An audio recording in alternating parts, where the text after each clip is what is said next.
Hello बच्चों, let us see the question. The first law of thermodynamics is based on. Question ये कह रहा है कि जो फर्स्ट लॉ ऑफ थर्मोडायनेमिक्स है वो किसके ऊपर बेस्ड है। चार ऑप्शन दिए, सही ऑप्शन का चुनाव करना है। फर्स्ट ऑप्शन में कह रहा है law of conservation of energy, second option में कह रहा है law of conservation of mechanical energy, third option में कह रहा है law of conservation of gravitational potential और फोर्थ ऑप्शन में कह रहा है नन ऑफ द एबव। तो आइए देखते हैं इस क्वेश्चन का मेन की कॉन्सेप्ट क्या है और फिर इस क्वेश्चन को हम लोग सॉल्व करेंगे। तो सबसे पहले की कॉन्सेप्ट में समझेंगे कि जो क्वेश्चन है वो किस थ्योरी के ऊपर बेस्ड है। तो आप लोग देख सकते हैं कि यहाँ पे फर्स्ट लॉ ऑफ थर्मोडायनेमिक्स की बात की जा रही है, यानी कि this question is based on first law of thermodynamics. First law of thermodynamics क्या होता है? फर्स्ट लॉ ऑफ थर्मोडायनेमिक्स, तो फर्स्ट लॉ ऑफ थर्मोडायनेमिक्स होता है delta Q is equal to delta U plus delta W.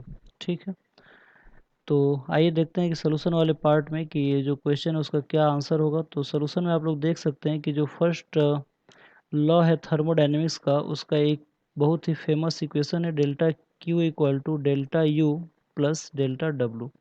अब इस question को हम लोग देखेंगे तो इसमें ये समझ में आएगा कि अगर किसी भी बॉडी को अगर हम हीट एनर्जी प्रोवाइड कराते हैं तो वो हीट एनर्जी दो रूप में वो खर्च होता है। पहला जो होता है डेल्टा यू, यानी कि उसका इंटरनल एनर्जी को बदलने में खर्च होता है, और दूसरा जो उसका बचा हुआ पार्ट होगा वो हमारा वर्क डन को करने में हेल्प करता है।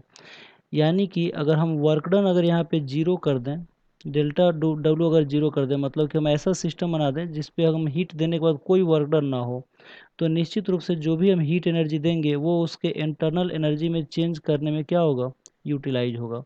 यानी कि जो भी हम हीट एनर्जी दे रहे हैं वो सिर्फ और सिर्फ इंटरनल एनर्जी में खर्च हो रहा है, यानी कि यहाँ पे एनर्जी जो हो रहा है वो कंजर्व हो रहा है। ठीक है, यानी कि जो फर्स्ट लॉ ऑफ थर्मोडायनेमिक्स है वो कहीं ना कहीं कंजर्वेशन ऑफ एनर्जी को फॉलो कर रहा है। ठीक है, तो चार ऑप्शन दिया है, तो फर्स्ट ऑप्शन में हम लोग देख सकते हैं कि कह रहा है कि law of conservation of energy, second option में कह रहा है law of conservation of mechanical energy. यहाँ पे मैकेनिकल एनर्जी का कोई बात नहीं है क्योंकि यहाँ पे हीट एनर्जी हम देंगे तो वो हीट एनर्जी उसके इंटरनल एनर्जी को बढ़ाएगा, या फिर उसमें से कुछ और एनर्जी अगर बच जाएगा तो उससे वर्क डन कर सकता है। तो यहाँ पे मैकेनिकल एनर्जी की कोई बात नहीं है। थर्ड ऑप्शन में कर रहा है law of conservation of gravitational potential energy, यहाँ पे ग्रेविटेशनल एनर्जी की भी कोई बात नहीं है।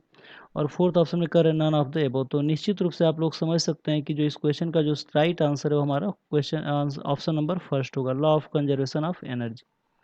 तो आई होप आप लोगों की क्वेश्चन समझ में आया होगा। Thank you very much, good luck.